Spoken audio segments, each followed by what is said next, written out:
Can everybody hear me okay? Show of hands. All right, great. Thank you for joining this unique experience. We're calling it here in the context of reInvent, Anatomy of a Cloud Ransomware Attack, live simulation. Show of hands, how many folks in the audience have been through a tabletop exercise before? All right, so about half the audience, cool. I'm gonna give you a little rundown on how this goes down, but first I wanted to introduce 0 Hour. That's what we call this event. It's an immersive tabletop experience that Rubrik has created to help our customers understand what folks go through during a complex cyber attack. A lot of what we've built in this is based on real cloud tactics, techniques, and procedures that threat adversaries use to infiltrate cloud environments. This is not a real company. This is not a real scenario, but it is based on real TTPs. So just want everybody to know that what you're gonna see here can happen and hopefully will not happen in your organization. Let me introduce, I guess, first the organization, the fictitious organization that we created, Horizon Retail. It's a cloud-forward retail organization with a multi-country physical store footprint with mission-critical deployments in AWS. There's 3 things that we ask as a part of these exercises. The first is observe the gaps in Horizon's strategy and how that led them to this no-win crisis situation at the end, right? The second that we ask you to do is just reflect. Reflect and bring back some of those learnings to your own organization, right? There's gonna be pieces here that you're gonna be like, that could never happen to us. And we've got that covered. But there may be other pieces here that you might look at and be like, I might wanna bring some of that back to my security team. So please, use this as an opportunity to reflect. It's a safe space. We're gonna try to leave leave time for questions at the end. I can't guarantee we're gonna get to questions, but we will try to leave time for questions at the end. That's the participate part. When we do this in a much smaller setting, there's about 200 people in this room right now. When we do this in a much smaller setting, we usually will have the participants read the parts. But unfortunately, we're in a very large group here. We will try to pass around a microphone at the end so that you can participate. And when I say participate, I mean either ask questions, again, and this is a safe space, or lend some of your own experiences, right? I am sure there are folks in this room that have been through an attack before. And it's a scary experience. And if you think others in the room could benefit from your experiences, we would love to hear it, because we need more of that, right? That's ultimately what we try to do as a part of this exercise, is to foster that discussion. So these will be the participants. These are folks that I work with day to day at Rubrik, and they will help me with the script and the read through. How's this gonna go down? It's about a 1 hour event, and usually it's a 1 hour event because we foster discussion after every scene. Very big room here. Lots of people, we're not gonna be able to have a very deep discussion. So what I'm gonna do is I'm gonna summarize the key takeaways after every scene. I will have a key takeaways slide, we'll go through it, and again, at the end, hopefully we can pass around a mic and have time for questions. There will be 5 scenes. Scene 1 will be a video. Scenes 2, 3, and 4 will be read-throughs. These folks behind me are playing parts. You could maybe read these signs, and if you can't read these signs, I'll give you some idea of the type of personas that will be involved in this. People like an ops analyst or a head of cloud ops or a CIO, right? Those are the kinds of folks that are gonna be involved in a MIM call that gets called when these things go down. And they will play those roles. Again, sorry for the font size, sorry that these signs may not be big enough for the folks in the back to see. If you want to come up and get an understanding of who's speaking, we can do that. There are more than these roles. There are 4 more roles. They will be done virtually, and my friend Anirudh here will orchestrate all of it flawlessly, right? We've had a lot of discussions about how we orchestrate this thing, so it's kind of an inside joke. As I mentioned, normally we facilitate discussion after each scene, and it's folks that are just trying to either vent, right? Because again, if you've been through it, it's a hairy experience. So we have folks that just like to vent, and that's cool. But we also have people that just want to lend some expertise to the discussion or ask questions or ask further clarification. Again, we'll try to do that at the end. I am going to give you key insights after every scene and the learnings that our customers hopefully take away at the end of every scene. And as I mentioned, hopefully we'll leave time for an interactive audience discussion at the end. With that, let's start with scene 1.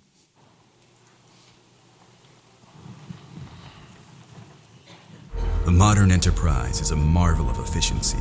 Every transaction, every shipment, every customer interaction is a seamless flow of data orchestrated in the cloud.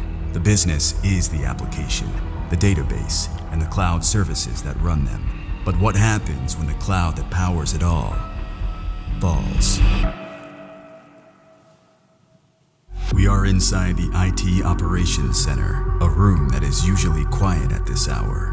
The team is starting a shift that is about to become anything but routine. The first sign of trouble appears not as a single critical alert, Hey, Alex.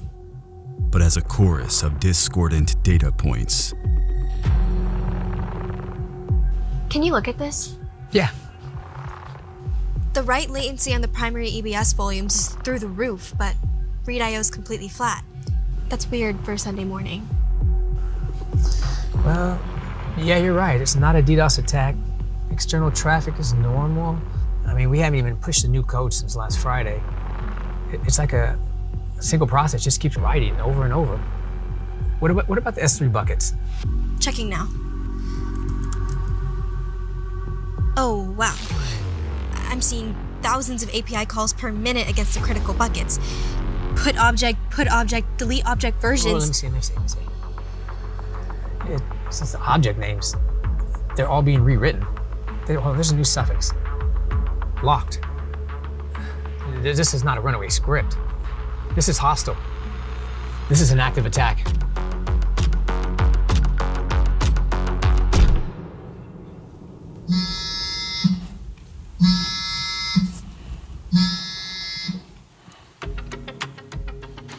You're calling early. What's going on? We are under active attack. I'm seeing what looks like mass encryption across our core S3 buckets. I'm also getting high I/O alerts from the primary RDS instance now too. I mean, the customer-facing websites, they're throwing 503 errors. I mean, this feels coordinated, and it is moving incredibly fast. Define coordinated. What are you seeing in CloudTrail? Is it one IAM role being used? Multiple? Is activity coming from a known IP range or something external? CloudTrail is flooded. It looks like thousands of unauthorized SSEC encryption calls originated from within our own VPC. I mean, they aren't trying to pull data out, they're encrypting everything in place. GuardDuty is lighting up with alerts for unusual activity from a single EC2 instance. A QA server I've never even seen trigger an alert before. This is bad. They're inside. Start a log dump to a secure, isolated account now before they can purge them. Use the out-of-band management network, get the CIO on the line, and initiate a major incident management call for the entire crisis team. I'm on my way in.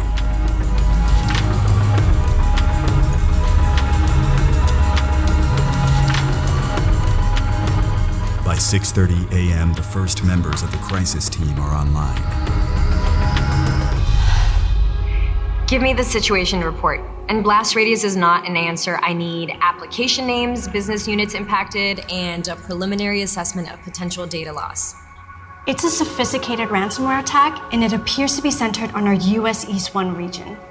We've confirmed active encryption on the EC2 instances hosting the web front end, the S3 buckets that hold all our process data for BI and analytics, as well as the primary RDS database that manages inventory and logistics.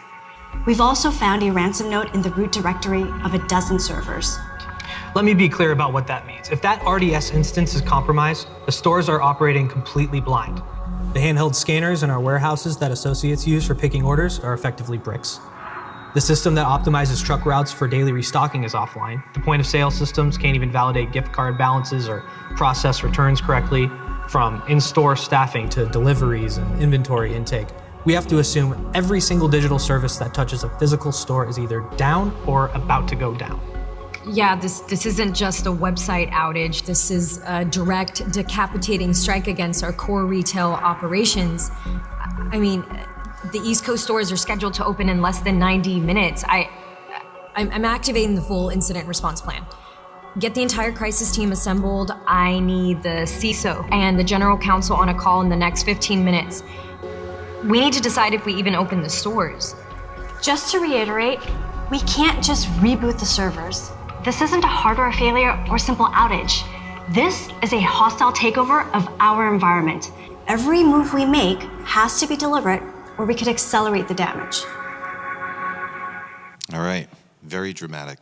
The modern And we have a star in our midst. Our application support manager is right here, who has now changed roles. He's now operations analyst at Horizon Retail. So yeah, he's got a new job. So I guess the first takeaway here, right? Modern attacks begin as a whisper, not a bang. A chorus of discordant data points, right? That was mentioned in this scene. Cloud attacks are complex. It usually involves multiple services. It requires specialization to troubleshoot. You've got EBS latency at play here. You've got S3 API calls at play here. You've got guard duty that's lighting up. It requires specialization and coordination, and most importantly, it requires visibility, right? Visibility into how all of these services interoperate with each other within your environment, so that when you do have to troubleshoot and ultimately recover, that you're doing so in a way that is measured.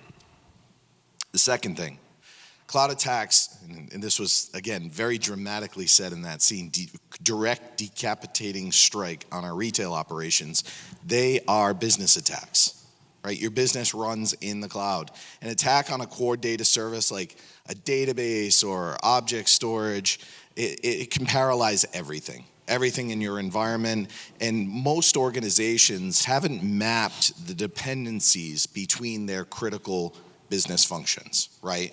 Taking a true inventory of what you have in your environment, ensuring that it's all mapped in a CMDB. How many folks have a CMDB that they feel is up to date and is accurate, 100% accurate? I see one hand in the front here. I see another one as well. That's cool. I'm glad that you guys have that confidence, right? That's really, really important to ensure that you have an accurate inventory of what you have. If you don't, it ultimately leaves you flying blind when some of these services go down and when that business impact happens. The last thing, when ransomware strikes, it strikes at machine speed. It will encrypt very quickly. The Codefinger attack from the beginning of the year. Who remembers the Codefinger attack from January? Has anybody heard of it? One in the front, maybe a couple. It was essentially encryption at rest of S3. It was using customer managed keys, SSEC. As a matter of fact, AWS will be deprecating SSEC for S3 in April as a result of the fact that there was these vulnerabilities that were causing impact in their customers' environments. And that once the attacker gains a foothold into the cloud environment, they use the same services that you use to maliciously impact your data, right? It can encrypt hundreds of thousands of objects in minutes. And even if you have versions, it's not necessarily going to help you here, because those versions are going to get encrypted as well, right? If you turn on immutability, that's an option, right? You can turn on immutable versions, and you can have immutable versions. That's going to cost you, right? So it becomes a cost risk play, and something that you're going to have to determine in your organization. How secure do you want to be in the impact, in case there is an impact? And again, versions are most likely going to save your bacon when it comes to operational recovery, not necessarily from a cyber recovery event. And we're gonna talk about the differences between operational recovery and cyber recovery in a future scene. So let's hop over to scene 2, and we're going to start with the read-through. The time is 8 a.m. Eastern. I play the narrator, by the way. I do have one here. I'm the narrator. The time is 8 a.m. Eastern. The first stores on the East Coast are attempting to open their doors amidst chaos. The full crisis team, including the CISO, General Counsel, and the line of business leader, are now assembled on the emergency MIM call. The atmosphere is thick with tension as the team tries to understand the full scope of the attack.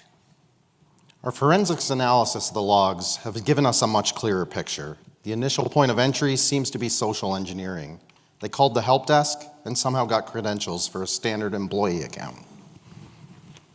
A standard account? How did they escalate from there? Our internal segmentation should have contained that. It should have, but from that account, they scanned our network and found a single unpatched QA server. They exploited that to get access to a misconfigured IAM role attached to the instance. This is a piece of technical debt that we never cleaned up. And that misconfigured role, what did it allow them to access? Enough to compromise one of our cloud admin accounts, and with that, they took over the identity provider. It was a chain reaction of human error followed by technical oversights. Once they controlled the identity provider, they could move anywhere. They basically had the keys to the kingdom. So with the control of our SSOs, they could get to the retail ETL role, the RDS databases. They did. That role gave them complete control over the RDS databases. They also deployed scripts using SSEC server-side encryption with their own keys across our most critical S3 buckets. It's a nightmare scenario because it makes recovery from versions or replicas impossible. The forensics also show they were in our environment for weeks, exfiltrating data low and slow the whole time. They didn't just lock our data, they took a copy first. I just got off the phone with our regional manager for the Northeast. Customers are abandoning full shopping carts at the register because the manual checkout process is taking over 20 minutes per person. The media has picked up on it. We have local news vans outside 2 of our flagship stores. Our store managers are asking for permission to close. The damage to our brand is happening in real time on live television. Based on our hourly revenue rates, we are losing hundreds of thousands of dollars an hour. This is an absolute catastrophe. The time is now 11 a.m. Eastern. The situation continues to deteriorate. We have an update. Our external security consultant is now engaged. Based on the attack tactics and techniques, as well as the specific ransom note, our external consultants believe with high confidence that this is the work of Scattered Spider. And I can confirm that after consulting with the FBI, we have established contact with this group through channels they provided. The demand is $4 million, payable in Bitcoin. The deadline is 3 days from now. We are not paying. This is what our disaster recovery plan is for. This is why we have backups. Head of Cloud Operations, report on our recovery posture. The EC2 instances are recoverable from AWS backup. What about the S3 data? Well, that's the core of the problem. While we do have backups for a portion of our S3 data, for a critical share, we've just been relying on versioning and cross-region replication. As you can imagine, versioning is not a backup, and it specifically does not protect against this attack vector. Since the attacker used server-side encryption to re-encrypt every version of every object with their own key, the objects are there, but they're indecipherable to us. The replicas in the other region are just copies of the same useless encrypted objects. This is unacceptable. Who signed off on a policy that left our new stores data so vulnerable? It was a decision made during last year's capital allocation review to reduce cloud storage costs across the board.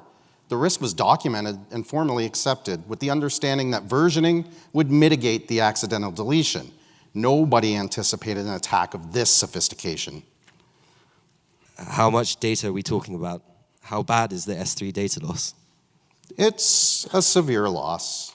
All operational data, POS and sensor logs, all our BI data sets for our entire fleet of stores opened in the last fiscal year. A full year of our company's growth has been effectively wiped out. It's almost like the stores have never been in operation. The main call ends. The operations analyst leans over to the head of cloud operations. My team filed 7 tickets over the last year about inconsistent backup validation and coverage gaps in our cloud environment. They were all deprioritized in favor of new feature development. Those tickets, document them, and keep the files ready. All right. Great job, everybody. Thank you. Yeah, little CYA being played there on the Horizon Retail part, right? I filed those tickets. Those tickets, document them, keep them ready, right? How many times have you, as an organization, deprioritized quality of life and security for new features, right? It happens all the time. It happens across our customer base all the time. So let's talk a little bit about the attacks and how they got in, right? It was a human and process failure in this particular instance. And one of the things that it's fairly unrealistic about this scenario, you guys probably, some of you, if you've been through a tabletop exercise before, have already caught on to this. It was fairly unrealistic that Horizon has that much of the attack chain understood in scene 2, right? That usually takes weeks. It could take months. Sometimes there's never root cause analysis of how the attackers got in, of how they infiltrated the environment, and ultimately the scope of impact, right? So because we have to keep these to an hour, we accelerated things a little bit. And Horizon Retail in scene 2, bam, they got it. So what happened? How did they get in? Unpatched QA server. Okay, that could happen. Misconfigured IAM role, an overly permissive identity. How many of those do you have in your environment, right? SentinelOne, in their cloud security risk report, our friends on the perimeter side, SentinelOne, CrowdStrike, I'm going to reference a lot of their stats here as we go through this. IBM, we use a lot of their stats on trying to understand the cloud security landscape. They basically say that almost all cloud environment failures can be attributed to some form of human error.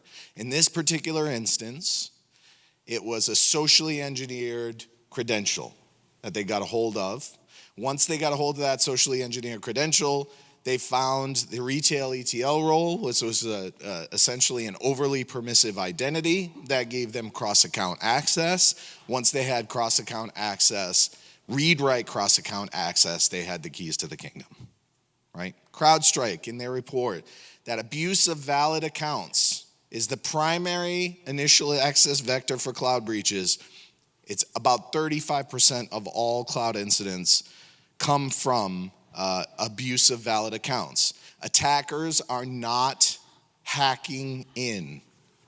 They're logging into your environment. They are compromising credentials and they're logging in. Maybe they're finding AWS keys that got leaked. Maybe they're socially engineering some identity within the environment, but they're logging in, they're not hacking in, and as a matter of fact, they look like an authenticated, valid user on your network. Bottom line is, if you had to count how many times you found a misconfiguration or a forgotten server or some shadow IT that was sitting out in your cloud environment, you're basically playing a bad game of whack-a-mole. Because you're going to find those things all the time. You're going to tamp them down. You'll probably find them again. 80%, according to SentinelOne, of data breaches can be attributed to some sort of misconfiguration. Second, operational recovery, versioning. It's not a backup. Versioning is not going to save your bacon. If you had to recover hundreds of thousands of objects from versions, and you didn't know the point of time you had to go back to, how would you do it? You gonna write a script to do it? I'd like to meet the person who writes that script. It's fine for operational recovery. It's fine when your data and your identity are still in a trusted zone, right? But in a cyber recovery scenario, your data and identity are inherently mistrusted. So because of that, you wouldn't know what to recover from, right? How would you potentially recover hundreds of thousands of objects from versions? The third, today's breach was yesterday's budget cut, right? How many times in our careers have we been faced with hardening efforts or quality of life things being deprioritized for new feature development. It happens all the time, and that's as much a management failure as it is the support person's credentials that got pilfered, right? Everybody's gonna blame it on the support person, but ultimately it was a management failure at the very beginning to deprioritize this hardening over new feature development. So again, two critical things brought into focus here. The first, prevention alone isn't enough. The attack started with human error, exploited a chain of vulnerabilities. Those vulnerabilities could exist anywhere. Second, if we adopted an assume breach mindset, the ability to recover is everything, right? If you assume that at some point you're going to get breached, you need the ability to get that back. In this instance, their recovery plan was based on a flawed assumption that based on operational recovery, right? And not based on cyber recovery techniques. All right, let's hop over to scene 3.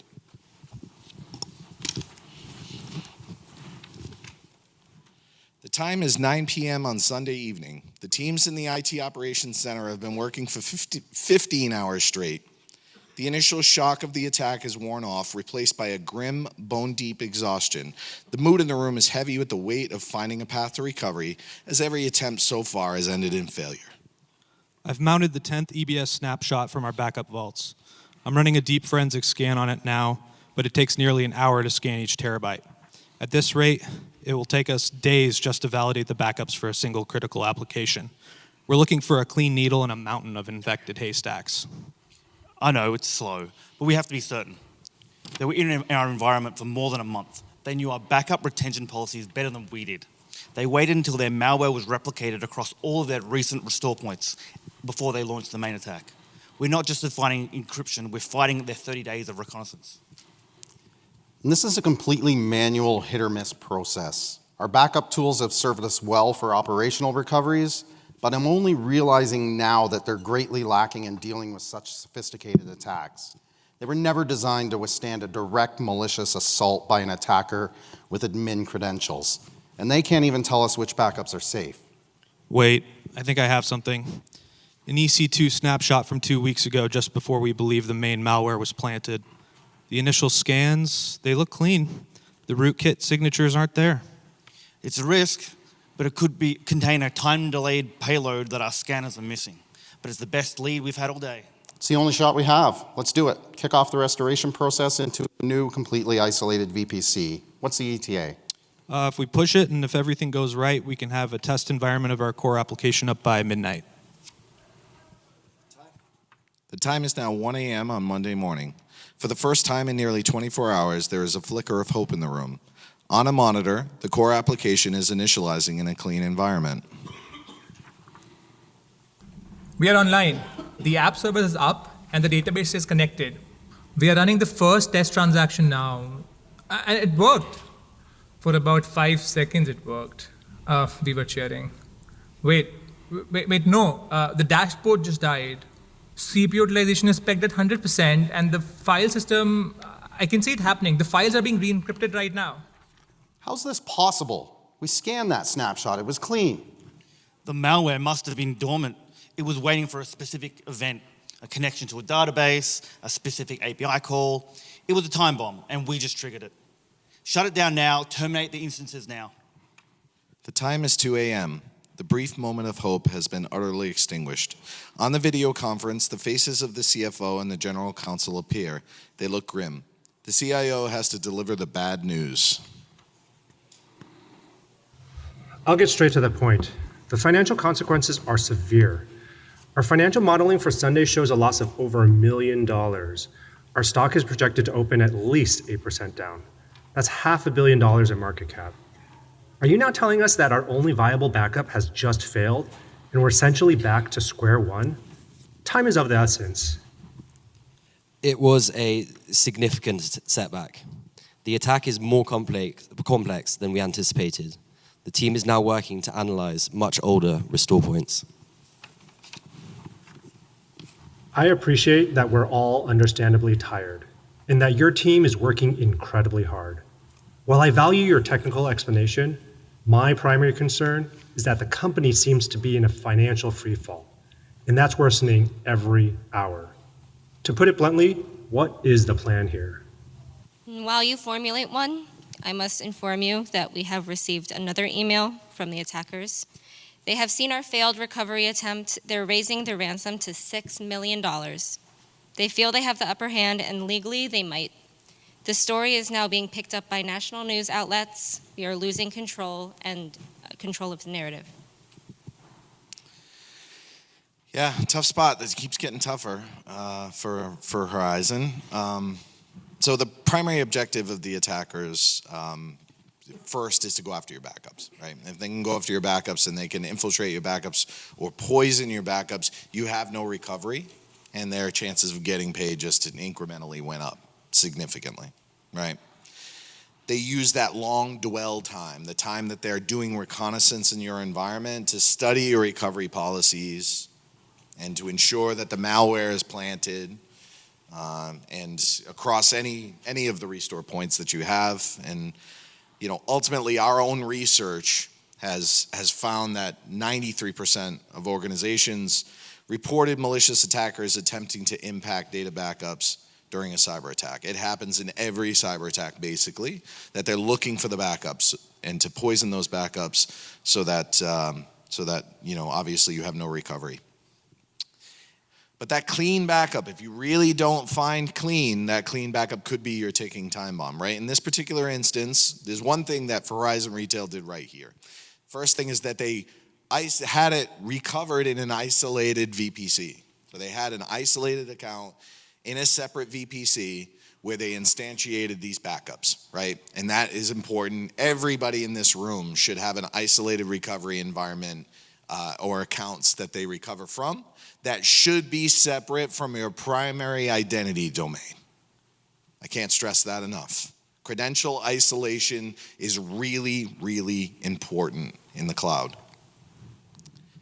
But just because you have that backup, it doesn't mean that it's clean. The reconnaissance, the lateral movement, they all can involve planting malware and delayed detonation techniques that ultimately the attackers use here. And that was the needle in the mountain of infected haystacks problem that was articulated in this scene. One of the things I think that this brings up is the stark difference between an operational recovery and a cyber recovery. And I already mentioned this a little earlier. In operational recovery, your data and your identity are trusted. You just need to go back and rewind to a point in time. It's easy. Cyber recovery, you're dealing with inherently mistrusted data and identities. You need to ensure that everything that you bring back into the environment is clean. Forensic work needs to happen against all of it. And really, if you're not ensuring that your recovery and that the data that you're recovering into these environments is clean, your recovery plan turns into a lottery ticket. And that's just not going to be acceptable, right? Those repeated recoveries into an IRE, right? Let's talk about that. They went and, in a separate VPC, which was the right thing to do, started a recovery that turned out to be bad. Those repeated recoveries into an IRE and the forensic work that has to happen after the fact takes time, and time is money. And your systems are down, and the CFO is screaming that the stock just lost 8% yesterday, and you're under pressure. You have that time pressure in this scenario, right? Time pressure is going to be a factor here. So what are the really two key takeaways here? Cyber recovery, different than operational recovery, right? I think we can kind of all agree on that. The second thing I think we kind of learned here is that traditional tools tend to fall down in a cyber recovery scenario. They were built to protect against operational issues and not protect you against a malicious adversary who is authenticated into your environment as a valid user. They're acting as a valid user. So really have to know which ones are compromised, which ones aren't before you start the recovery. And doing that ideally against the backup chain is what's going to save you time. Hence why one of the announcements at AWS at reInvent this year was guard duty integration with AWS backup, right? May have heard it. This is because of this. All right, let's move on to scene 4. It is now Tuesday afternoon, more than 48 hours since the attack began. The company's stocks plummeted by more than 10%. The recovery efforts have been a brutal, demoralizing slog. The team now knows the attackers were inside their systems for at least 36 days. The cyber incident response manager has called a critical meeting with the IT and legal teams to address the scariest question of all: what exactly did the attackers take? We need to get to the ground truth of our data exposure.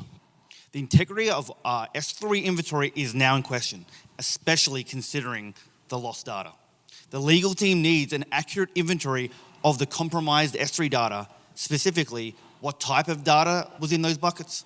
We must know if we're dealing with a data breach. I've been running a deep scan of our S3 environment, trying to reconcile our inventory with reality. I'm running a regex search for PII patterns across bucket manifests and object names. The problem is many of these buckets don't have data classification tags, so I'm flying blind. What are you seeing? I'm seeing files named Q3 rewards members full dump.csv and loyalty test data prod sample.json. The file names themselves are screaming PII, and worse, our S3 inventory is a mess. It shows 920 S3 buckets in our production environment. My deep scan has found 965. There are 45 buckets that are completely untracked, unmonitored, and unbacked up. The group reconvenes late Tuesday night with the general counsel and the CIO also on the call. The mood is grave. Yeah, those untracked buckets, they appear to have been spun up for the customer loyalty program that was in development last quarter. The customer loyalty program. You managed that project. What was the data schema for those development buckets? It was a development environment. It shouldn't have had production data, but to properly test the new predictive models, the development team may have pulled a sample from the production customer database. I can confirm they did. I've decrypted a single file from the proof of life sample the attacker sent us. It's a CSV file from one of those untracked buckets. It contains over 1 million records with full names, email addresses, mailing addresses, and birth dates. This is all personally identifiable information. This is officially a data breach. I need to pause everyone for a moment. This discovery is fundamentally changing our legal position. The moment PII was confirmed, we moved from a business continuity crisis to a major regulatory and legal event. We likely have 72 hours to notify the California Attorney General under CCPA. We have other notification deadlines in every other state and country which we operate. We need to retain outside counsel specializing in breach notification tonight. We need to establish a budget for credit monitoring for every customer in that database. The cost of this incident just grew by an order of magnitude, and that is just before class action lawsuits begin. Does everyone understand the gravity of this situation? Yes, we understand. Yes. A few takeaways here. Yeah, you can't protect what you can't see. Shadow IT is real, right? Thank you guys for this. I appreciate it. We'll give them a round of applause at the end. Oh, thank you. Thanks. It's hard to get up here and talk in front of this many people. Thank you guys. We appreciate that. Can't protect what you can't see. Shadow IT is real. 965 buckets, 920 in the manifest. 45 buckets untracked, unaccounted for. Turns out one of those buckets had dumps from databases, production databases that weren't obfuscated, that weren't masked, because the development team needed production data in order to develop an application. That happens all the time. Deal with it all the time. And it's endemic in large cloud estates. Our friends over at IBM in their 2024 cost of data breach report, which by the way, there is a 2025 report out. I would would ask you to read it. These data breach reports and state of data security reports that our friends on the perimeter release are most definitely worth a read. If you don't read them, they are most definitely worth a read. 35% of breaches involve shadow data, untracked data, residing in unmanaged data sources. And those breaches have a 16% greater cost on average, right? So the stats prove it out. Untracked data is real, and it costs more when it gets breached. Second, production data in a development environment is an absolute disaster, right? I understand, and I think we all understand that our development teams need production data to develop their applications, but that data has to be properly obfuscated and masked. And that's a really difficult thing to do. It just is. To keep the data integrity intact, that's a very difficult thing to do. The third thing I think we learned here is that when a data breach is in play, when PII is in play, it changes everything about an attack. It turns it from a short-term catastrophe that I need to get my systems back up and running into long-tail costs that exceed this event by months. Most of the costs in a cyber attack are associated with the long-tail costs if a data breach is involved.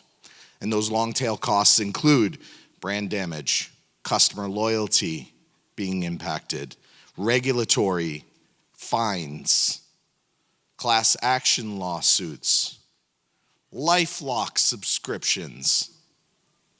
How many of you folks have gotten a data breach letter that says, yeah, right, it says, oh, we give you a free year of LifeLock. Unfortunately, they don't stack them. I've got a stack of them at home. They don't stack the LifeLock subscriptions. If so, I would probably have a LifeLock subscription until I die. That's how many of those I've gotten, right? So to recap this scene, PII, that's what the attackers are after, right? Primary objective, find and exfiltrate sensitive data. I can monetize that regardless of whether you decide to pay me or not. They may give you their word that they're not going to release it, but are we going to take an attacker's word for it, right? Data sprawl is real. That problem of shadow data is real. And when you combine that with the increasing regulatory regulatory burden and financial penalties that are associated with that, it leads to massive long-tail costs. And ultimately, IT tools need the ability to proactively reduce the risk of sensitive data exposure through automated discovery and classification. Right? You should be doing automated discovery and classification across your environment. If you're only doing it in S3, you're not covering your whole estate. I understand most of your data estate probably sits in S3. If a breach happens, those teams need to be able to quickly respond and understand the data that was impacted.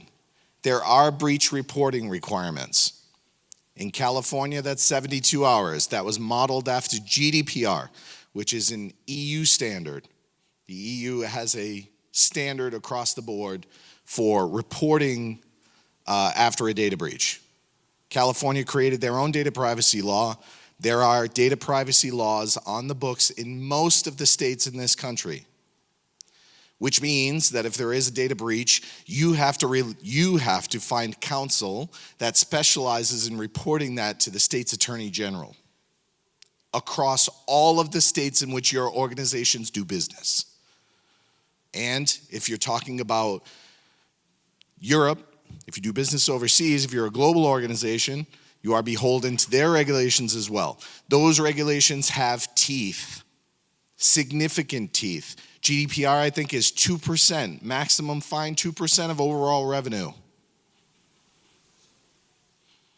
It's massive, right? So again, PII changes the entire landscape. All right, let's move on to scene 5. It's a video, and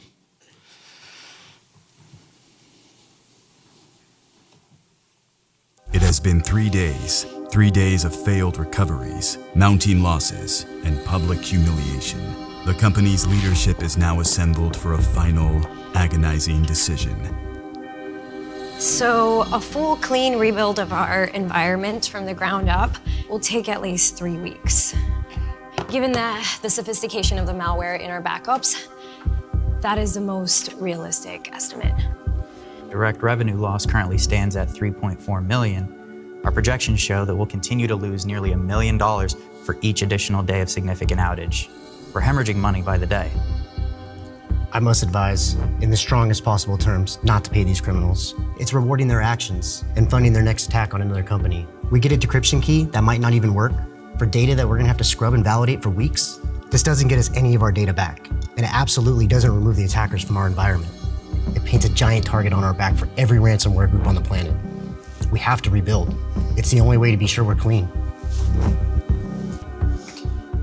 Rebuilding is a fantasy of control that we can no longer afford. Your clean rebuild will take a month, and in a month there won't be any company left to secure. We will have lost massive shares of our revenue, our brand reputation will be in tatters, and our stock will be worthless. Look, I get it. Principles are important, but they don't keep the lights on. From a legal standpoint, our situation has fundamentally changed. We're no longer just managing an outage. We're mitigating liability. The single biggest quantifiable risk we face is the public leak of that PII data. Our CISO is correct. Paying the ransom doesn't guarantee that the attackers won't leak it. However, refusing to pay it makes it a certainty. They will leak it to maximize our pain and make an example of us. The reality is, paying the ransom is our only leverage, however small, to prevent that outcome. More importantly, we must be able to demonstrate to the courts and regulators that we took every possible step, however distasteful, to protect our customers' data after the breach was discovered. The general counsel's right. From purely a financial perspective, paying the $6 million, as painful as it is the only move we've got. You know, it's an ugly but necessary transaction to ensure that we stop the financial hemorrhaging. It's the only business decision on the table. They were right. The security team, the operation analysts, they told us our backup strategy for the cloud was flawed. They told us we needed better visibility into our data. We deprioritized the projects and the funding to meet the deadlines for new features. We made this choice months ago. Not in this room, not today. Now we're just paying the bill. So I agree with the CFO and the general counsel. We have to pay. Then it's decided. Authorize the payment. And the first non-negotiable line item in next year's budget will be a complete overhaul of our data security and cyber resilience strategy, to be led by the CIO's office. This will not happen again. For the record, I'm formally objecting to the payment, but I have advised on the legal rationale for doing so. All right, spoken like a true lawyer, by the way. Kind of a weird way to end the scene, but you know, is what it is. And the CEO being so confident this will not happen again. Well, stats prove him wrong. 80% of people who are impacted by a ransomware attack are usually re-impacted after 6 months. That's because they either didn't do a good job of finding the initial entry point, or unfortunately, how the attackers got in and ends up getting sold. Right? Attackers are just looking to monetize. And they will monetize their TTPs that they use to infiltrate your environment to go after someone else in your set industry sector. We're seeing with Scattered Spider today, tearing through industry sectors, retail, airlines, insurance, right? And it's because a lot of the industry sector, a lot of the organizations in those industry sectors use common tools, right? And they have common vulnerabilities. And those common vulnerabilities can be shared amongst the community of bad guys. Nation state, bad guys. Who would have paid? Wow, nobody? Come on. Come on, based on what was faced here, who would have paid? Okay, thank you. One brave soul says he would have paid. A couple now. Okay. I don't really think they had a choice here. I mean, let's be honest. If it's going to take them 3 more weeks to rebuild, right, which is what the CIO is saying, there may not be a company left after the rebuild, right? Really don't think they had a choice here. I am not advocating that you pay. As a matter of fact, that may be illegal at some point to pay. It is considered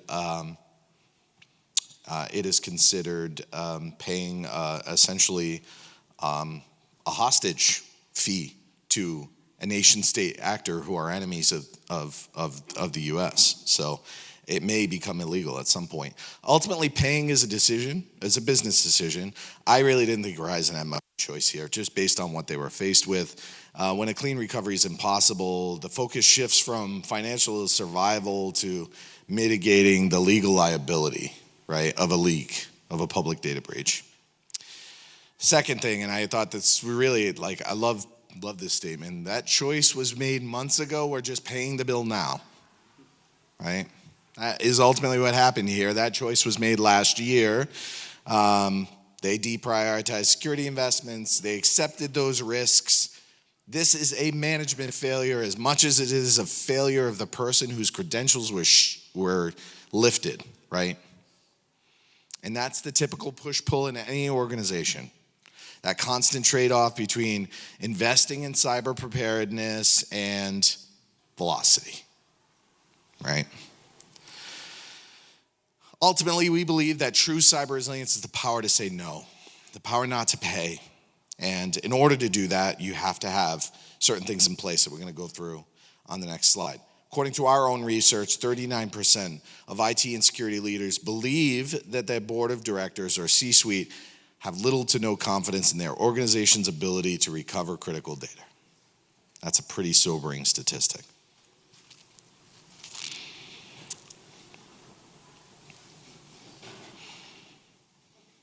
All right. Like I said, cyber resilience, true cyber resilience is the power to keep your data safe and your business running, assuming that you have executive alignment, which again did not happen here, and proactive investment. Some things have to be foundational. The first, survivable backups, immutable and air-gapped. You might say, how do I air-gap in the cloud? It's all about credential isolation. That's how you air-gap in the cloud, right? Every single time you write your backup data to not only to an immutable bucket, you should be writing it with object lock as well. Right? Immutable and air-gapped. Survivable backups, that's number one. If you don't have backups, you don't have a recovery strategy. And ultimately, the ability to be able to guarantee that you can recover that back.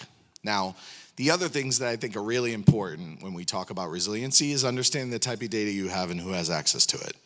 If you're doing proactive, proactive data governance in your organization, you should be ensuring that you adopt a least privilege model across the board, right? Folks in your organization should only have access to data if they need access to it. It has to be on a need-to-know basis. I know that's easier said than done. I know that. Trust me, I've been through it. And then having that complete sensitive data visibility and management is ultimately going to limit the amount of data and limit your risk surface area, limit the amount of data that the attackers ultimately have access to. So I think we're going to go for any questions. Do we have, actually, before we go to questions, I do want to put this up here. I noticed some folks were taking pictures of that last slide. Please take a picture of this QR code.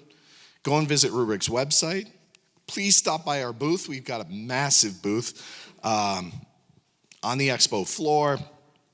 We've got lots of folks there that are demoing Rubrik protection. We've got lots of different innovations we want to share with you. This was not a Rubrik commercial, so I hope you found that really valuable, right? But I have to put this slide up here because we don't do this for free. So thank you. I really appreciate everybody attending.